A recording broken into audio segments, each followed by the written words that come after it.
want to talk? So let's talk. Here. Talk. You want to talk? You gotta talk, you need to talk. News talk. I talk, you talk to Solomon. I talk, you talk to Solomon. Yeah, let's talk to Solomon. Talk to Solomon. You gotta talk, you wanna talk. Good evening and welcome. This is Stan Solomon and this is Talk to Solomon. Thanks so much for joining us. We appreciate your being part of the show. I must tell you that today is a frustrating day for me because the whole world is talking about events and talking about it the wrong way, but we're going to get into that.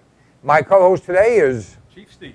Former Police Chief Steve Davis, lawman extraordinaire, and of course we have the one, the only, but never lonely Larry Pratt, who's there in the District of Criminals and is constantly surrounded by, shall we say, certain types of individuals. Larry, how are you? I'm doing fine. Good to be with you, Stan. It's my pleasure. If our producer could switch screens here, I could actually watch our show instead of some other one. But at any rate, we will continue. There we go. Larry, the President of the United States, Barack Hussein Obama, is now going to make a major address to the country about guns. Now, he has made it somewhat clear, he's never very clear, that this is not the time to talk about gun control laws, mostly because he couldn't get the support of a quarter of his own party, and he'll get no Republican support. But the fact is, the left, the only chance he has for re-election, is pushing him hard. They want to use this tragedy, or maybe more than a tragedy, maybe a mind-op operation, no one really knows, but at any rate, they want to use what happened in Aurora, Colorado, by a person who we will call from this time forward a putz. They want to use this as a reason to reinstate the semi-automatic weapon ban, the large capacity magazine ban, the body odor ban, and everything else they can think of. Can you comment on it, please? I'm delighted that they're pushing the president to do that. If the president does go ahead and do that, and he speaks against guns, he will be touching the third rail of American politics, and it's only going to further deteriorate his re-election prospects. So I'm delighted with these folks encouraging him to do that, and I hope he's open to doing it. It could be that that's really the only group of voters that are left of the president, so he may not have much of a choice, but it's not a very good choice. Chief? Well, this is the same old story out of the liberals' playbook. You take some type of a tragedy and then try to use it to your advantage to thwart the Constitution. But one point that I'd like to make is that the large capacity magazine used jammed. That's why the suspect quit firing. So if we ban those, they may have banned the reason that he stopped firing in the first place. That is a very good point. Had he been using more standard 20, 30 round magazines, they have a lower failure rate, and more people still might have been killed because he wouldn't have been deterred by a jam. Well, the reality is this. First and foremost, we have a young man with no track record whatsoever of any problem whatsoever, or any inkling whatsoever of propensity or capacity or even a thought No, in process. fact, a brilliant student with a great future. And he was on a government stipend of a couple $1,000s a month. He had just withdrawn from a PhD program, which means he had accomplished a baccalaureate and most likely a master's. He was a young man, from all that you can tell, other than the dyed hair, with all the physical traits that would bless a young person. So one has to assume that something snapped or something is out of the ordinary, something that could not have been known and therefore could not have been prevented. And if he had come into that theater with 5-gallon containers of gasoline that were strategically placed in a car outside an emergency exit, which he propped open and then came back in that way, I'm sure he didn't walk in the front door in the bulletproof clothing, attire, and carrying weapons. That didn't happen. He had to go in, go out, come back in with the equipment that he used to do what he did. Is that not true? It is. And Stan, there's something that we need to underscore. This mass murder is so characteristic of the mass murders in our country. All but one have been carried out in a no gun or a gun-free zone.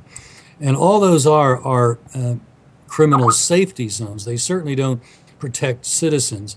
And so sadly, nobody in that auditorium had a gun. We know there were people who knew how to use them. There were 3 soldiers that were there, and I don't know whether they would have had one with them had the policy been different. But I think one of the lessons we have to take away from this, and a number of bloggers have commented on this, if you really want to or have to go into a building with a no-gun sign, keep your gun hidden and go in. Not to cause trouble, of course, but in case trouble comes to you, you're not defenseless. Well, here's the reality. It's an old saying. It's been used many times to the point of being trite. I'd rather be judged by 12 than carried by 6. Now, you had people not even in that theater, in the adjoining theater, that were hurt and or killed. You had at least 3 cases where young men protecting their dates lost their lives. You had at least 1, if not 2, of our military people who were killed. You had 1 person who escaped a lunatic in Canada, in Toronto, only to be killed by this lunatic in the United States. And all of this took place in a city that close to Columbine, and able to think, if you will, the ramifications of having an environment where no one has a weapon, and they chose to make sure no one had a weapon. And then and this will blow your mind as it blew mine, they said, well, isn't it great there were police on the premises so they could transport people to hospitals more quickly? And to the morgue. Chief? And to the morgue. Yeah.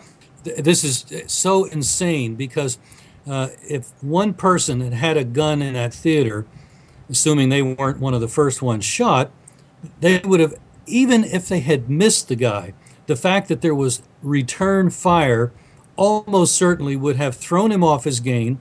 He no longer has the element of surprise. He probably would have at that point broken off, but if he hadn't, the next shot from the defender might well have hit home. And had it been a .45, from what I can read about the kind of body armor that he had, the .45, if it didn't go through, would have put him on his back in any case. Chief? Well, 2 things. Both you and Larry have made 2 different statements that are very significant. One is that we're forcing citizens to not protect themselves by having these gun-free zones. And then the second thing is you talked about the jury and rather be, tried than carried. But the reality is if someone would have been in a gun-free zone in this case and used a gun and saved everybody's life, they could have been charged. They would have been charged, and they'd be sitting in a cell with Mr. Zimmerman facing the same type of situation and millions of dollars of bond and all of that because the laws are wrong. So we have to make a better effort, more effort, keep going, keep fighting to get gun-free zones eliminated so people can use their Second Amendment rights not only to protect themselves from the government, but protect themselves from criminal elements like this. And the criminal elements are in the government as much as they are in this person, pardon me for being a bit presumptive, but we'll have another story we're going to talk about later. But when I look at the stories that say that gun sales have skyrocketed in where? In Colorado. Gun sales have skyrocketed. The people that live in Colorado are not stupid. They have figured out just what you and I are talking about. Well, I think they've also probably determined that they're going to have their gun with them regardless of what these very unsafe and dangerous laws prescribe.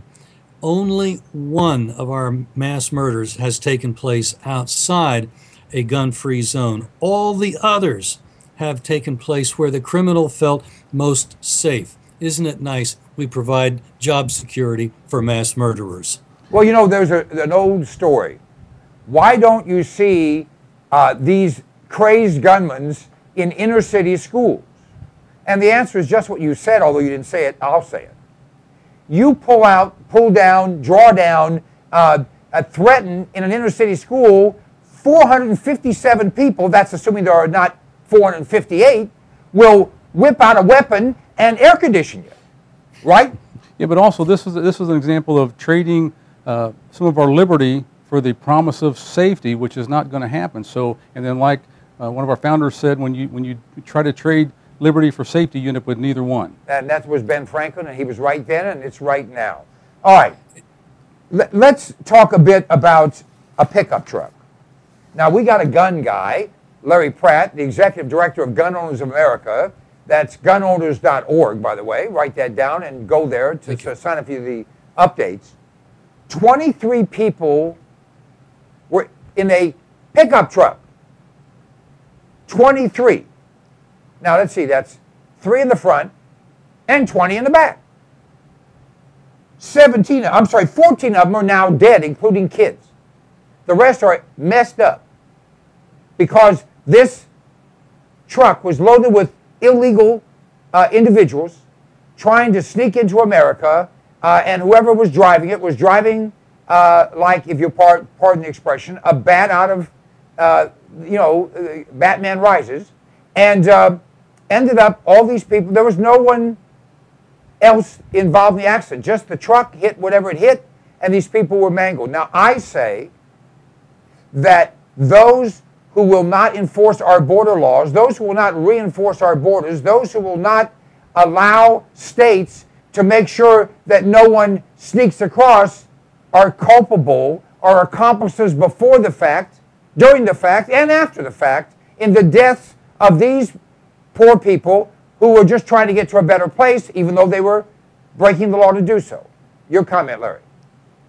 I don't know that this is going to change the attitude of our rulers because they want illegals coming in here to vote Democrat, and too many of the Republicans want them coming in here to give them cheap labor.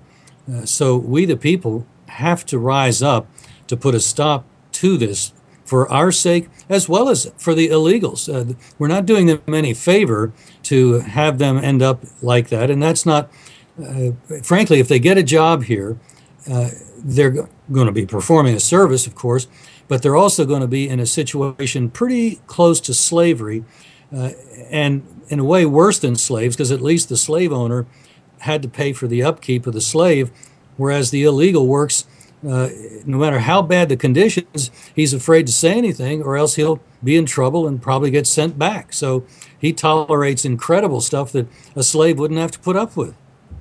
I'm going to disagree with that. Indianapolis is overrun with illegal Mexicans. And example is my younger brother. He owns a construction business, and he can hardly find work now. His house next door to him was bought by Mexicans, and you never see the same Mexicans there. Every day it's a different group of people. 2 days ago, animal control was there because they got a horse tied up in the backyard in a dog kennel. But they don't live this life of slavery. They make money, and they send it home to Mexico, and then they get tax refunds from the United States government free of charge. Yeah, well, that's they get even major more checks. outrageous. That's even more outrageous. It's not a refund of what they've paid. They claim 23 kids each. We know it's fraud. No one checks, and even if they do check, they don't care, and they send them $10,000, $15,000, $20,000 checks every year. And they often end up getting to vote, which is very disturbing because it means that our vote, you and I, is diluted by people who have no business voting. And that could affect the outcome of our politics. That we're talking about a serious problem all across the country. And we can't ask for ID. We can't ask for picture ID. I mean, that is only when getting on a plane. Yeah, they need picture ID to buy liquor, which many of them buy. They need picture ID to cash a check at Walmart, which many of them do. They need picture ID for darn near anything they want to do, but for something as critically important as voting, we can't ask for picture ID, and the Justice Department's investigating every state that's demanding it. But you know, back to this truck crash, the victims of this crash were peasants, Mexican peasants trying to come here and make some money, and you almost can't blame them for coming here when they're encouraged by our government to come. But the real criminal here is that truck driver who damaged them and killed them and then fled the scene, and that whoever that is should be tracked down and just quartered and tarred and feathered. Well, let's say there is some good news. I don't want to run out of time before I get to mention that a real champion of freedom, former Congressman Steve Stockman, is about ready to come back to Congress. He's in a runoff in a district east and north of Houston, and it looks as if now that he's beginning to pull away from his runoff opponent, and assuming he makes it, we're going to have a guy that happily takes on the Republican leadership. When he was in 95, he had put in a bill to overturn the Clinton gun ban that had been passed just the year before. The Republican leaders weren't willing to take up the bill, so we went to a meeting with Dick Armey, then the majority leader, and Armey said, well, you're going to get a vote on this bill over my dead body. Well, happily, Armey's still alive because Stockman still managed to get a vote on the bill. And that's really exciting to see a guy with this kind of backbone very likely now on his way back to the Congress. We'll find out next Tuesday. Well, that's true. We also have Jessica Bradshaw running in that same on that same date in the runoff in her district number 34, is it? That sounds right. And also we have, of course, Ted Cruz. I think all of them are looking good at this point, are they not? I think so. It's a very encouraging set of polling numbers, and it looks as if the Tea Party is coming together again, that they're picking good candidates in Texas, as they have in almost every race so far during the primaries. And frankly, primaries are where the real decisions are made. It's very difficult to get rid of an incumbent. We probably will get rid of some this year, even in a primary. One lost in a Republican primary in Oklahoma. But it's just really exciting that the voters seem to be energized and paying attention as never before. I still am fairly optimistic that we're going to see some really good changes throughout this year. How about Jeff Flake in Arizona? I understand that Sarah Palin just endorsed him. Last I heard, he was looking fairly good. Of course, an endorsement from Sarah Palin in a Republican primary is political gold. And isn't it interesting that she continues to have influence long after she was a candidate because of her character? Because people know that if Sarah Palin says this is a good candidate, then chances are she vetted that candidate well, and she picked the most conservative who has a chance to win, and people put confidence in her word. I think she's become a real powerhouse and remains a real powerhouse in the Republican Party. I think that the Republicans are more afraid of her than the Democrats are. Democrats are Looney Tunes, and you know, they're only afraid of there being sand in their Vaseline. But the Republican mainstream, and Romney's right there, well, I don't want to have Sarah Palin at the convention. That would be divisive. Oh, really? It just blows my mind. And they have no understanding that the base is not interested in a plastic smile or some oily hair smoothed back. What they're interested in is somebody who has a fire in her belly, as Sarah Palin does, or for that matter, as Michelle Bachmann does. And neither one of them are on the short list for stirring up the convention. It's probably going to be a pretty sleepy convention. Well, I'm sure, and I understand Romney's perspective somewhat from an outsider perspective, because I don't get invited to many Republican events unless it's the Secret Service to invite me not to come. But the fact is that Romney knows, and I agree with him, listen to this, this race has nothing to do with Romney.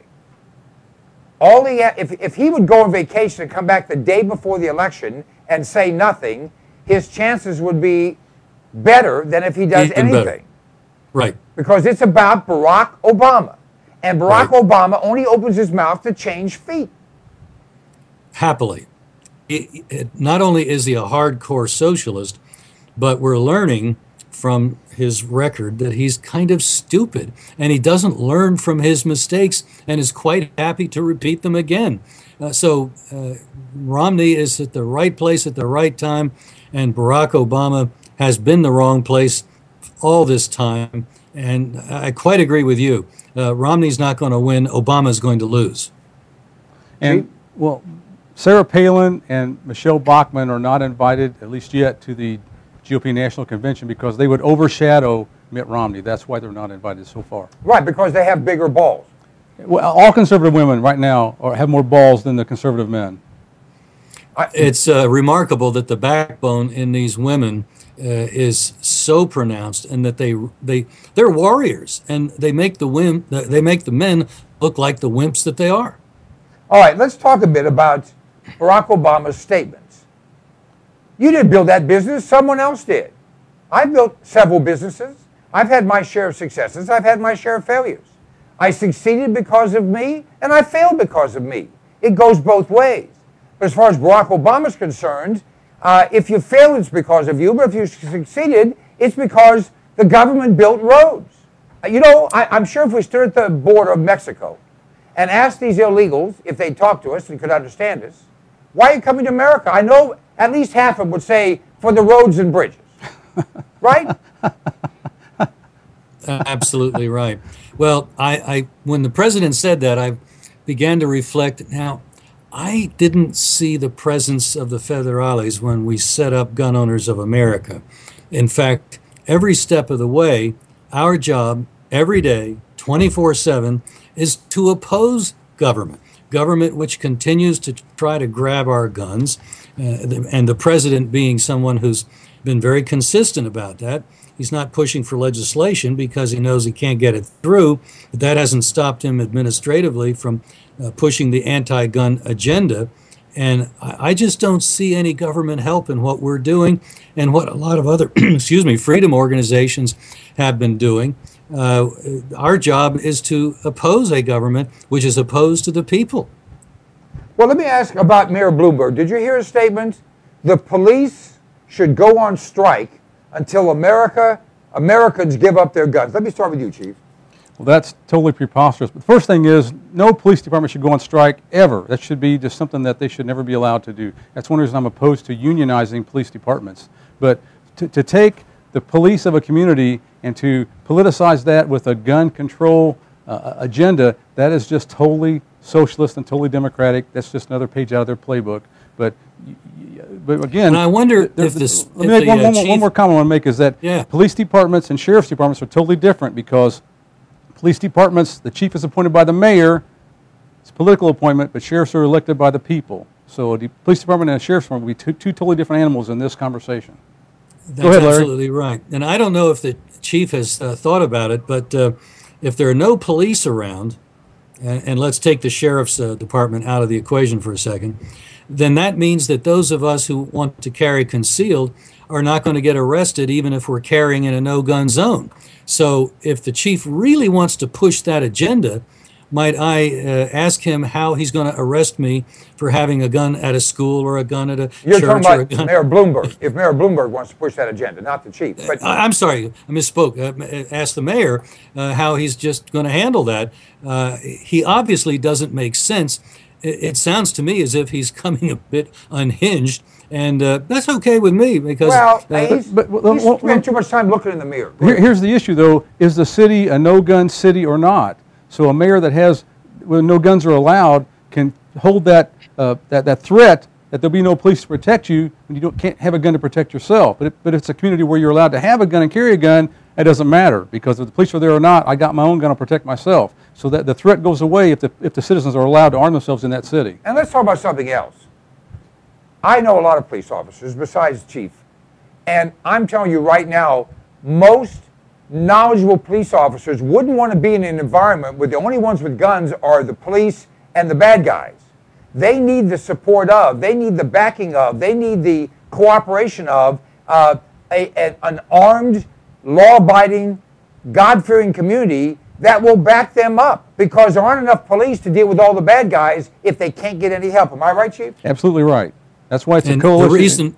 The reason we hear the mayor talking the way he does, he views the people as an adversary, even as an enemy. And that's why he wants the people disarmed. He doesn't see the people as an ally working with him and the police. And so he's really spoken from his heart, and it's not a very pretty thing. And he also has armed bodyguards, so he and his are protected. And he doesn't give a rat's butt about anyone else. He Let's considers invite us him to practice inferior what to he him preaches. because, you know, he is an intellectual, a rich lib, and a phony. And I'm embarrassed that he's a Jew. I'm embarrassed that he's American. It would be really nice if the mayor would practice what he preaches and tell his bodyguards, you know, it's really better if we don't have any guns around. So I don't even know if I need that many of you, but I do want you to stop carrying your guns. Right, and then all his bodyguards would quit because they're not dumb enough to be trying to protect that little pimp without having guns. They're not going to go there. And what a hypocrite where he's got a bunch of armed bodyguards but tells some single mother she can't have a gun to protect herself and her family. There was a time when I think her name was Jane, forget her last name now, but she was mayor of Chicago.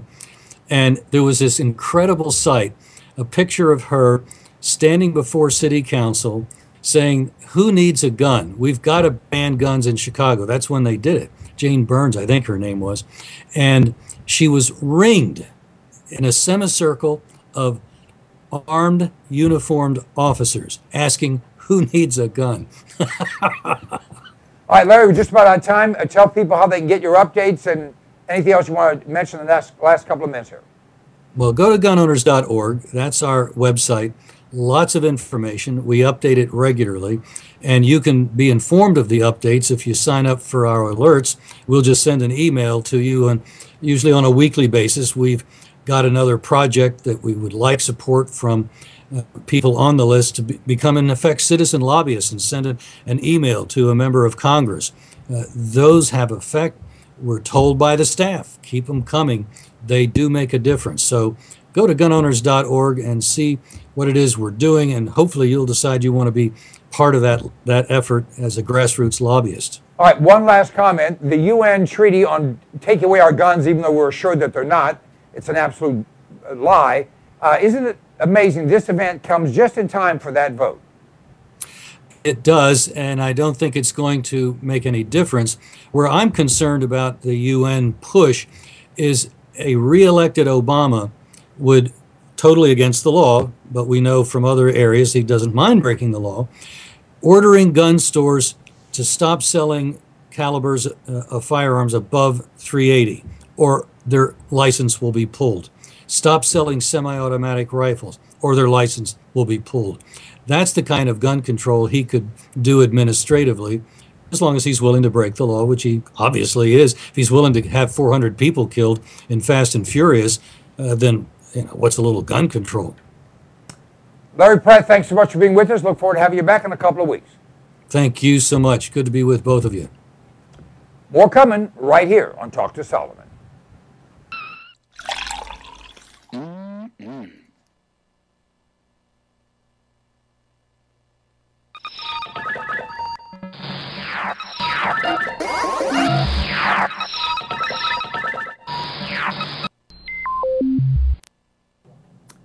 Do you have a cell phone? I do. In fact, everyone I know does. There's only one problem with cell phones. They're too damn high. You remember that guy. With me is Ted Williams, one of America's experts on cell phones, and a guy who's been responsible, along with his company, for hundreds of thousands of people saving money on cell phones. Ted, thank you for joining us. Talk to us.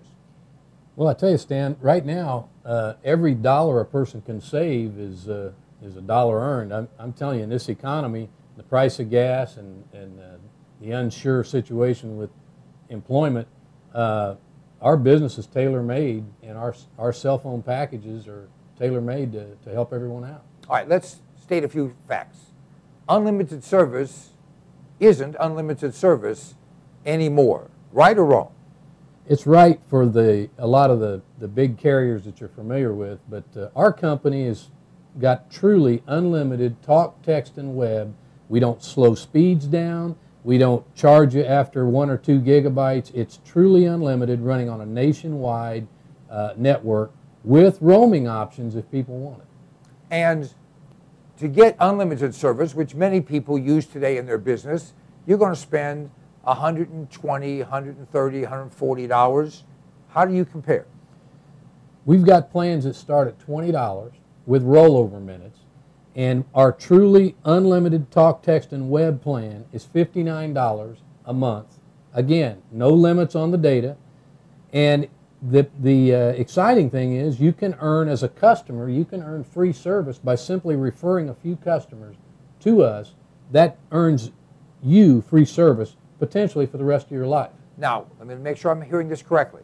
Without paying money, without being in the business, simply if your customer, at whatever the customer costs are, and I assume there are no deposits or that type of thing, that if you refer a few friends and they get service, you can earn free service for yourself? Absolutely. It's, as you said, no contract, no deposit, no credit check, and we have many payment options. They can be auto-billed, auto-debited, phone in and make your payment over the phone, or, you know, a lot of options on how to pay the bill. But truly unlimited talk, text, and web available to you for $59 a month, and if you refer a few friends, totally free. Now, two other questions. You said roaming is an option. How much does it cost? If you have unlimited nationwide roaming, it would be an additional $20 if you you're still only $79. Correct. But you may not need it because we are on the nationwide network. Okay. And the second thing is, do you only have dial-up phones that you have to carry in a suitcase, or do you actually have the latest and greatest Droid phones? We have Android phones are the hottest selling items right now on our site, but we also cater to those people that all they have a need for is a simple flip phone. So you can go from, you know, from the top of the line phone to a free phone. And are you competitive on those prices? Absolutely. The phones, most people don't realize this, but the phone prices you hear on television are tied into contracts. We don't have a contract. So our phone, you buy it, you own it, and you pay the real price. The way you can find out how competitive it is simply ask any of those big 3 or 4 companies, what is the price of the phone if I don't have to sign a contract? And they'll tell you many of those Android phones are $400. There you go. All right, folks, you can get more information by dialing 1-800-299-8362, or just go to cpnlive.com and click on the icon that says Get Free Phone Service. Free. Free. I can afford free. Can you? Free is good. Thanks.